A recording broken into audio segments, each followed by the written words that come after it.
Welcome to the Dyslexia Simulation from the National Clearinghouse of Rehabilitation Training Materials, also known as the NCRTM.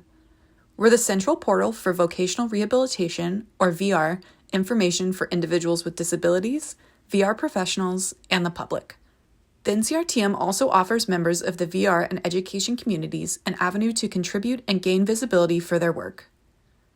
This video is a dyslexia simulation intended to illustrate how individuals with dyslexia may experience text. While it does not replicate the condition exactly, it aims to highlight some of the challenges that people with dyslexia may face when reading. But first, a little background information. What is dyslexia? Dyslexia is a lifelong learning disability that affects how the brain processes reading and language. It is the most common learning disability, with 1 in 5 people having dyslexia.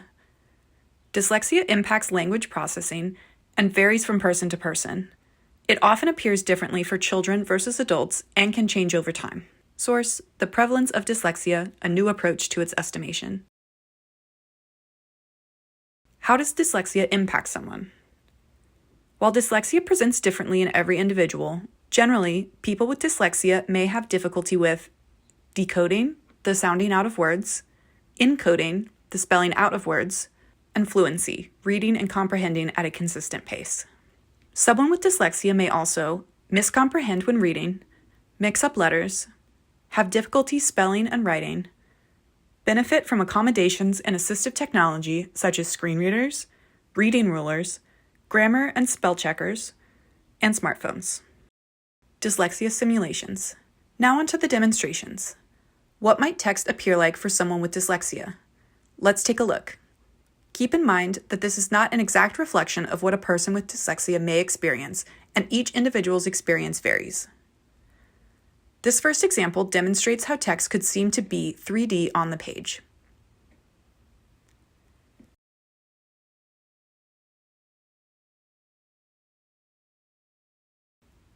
This example shows how words could disappear and reappear on a page while reading.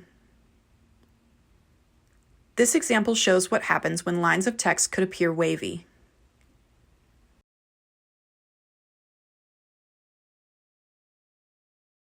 The final example is how a paragraph could appear when letters seem to switch around in the text.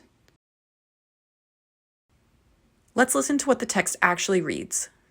Would a text-only site be ideal for someone with a reading disorder? Hardly. Images are not bad for accessibility. They actually increase comprehension and usability for most audiences. Designing digital content for people with cognitive disabilities. When designing digital content, keep the following tips in mind. They benefit not only individuals with cognitive disabilities, such as dyslexia, but improve everyone's experience. Simplify meaning and navigation.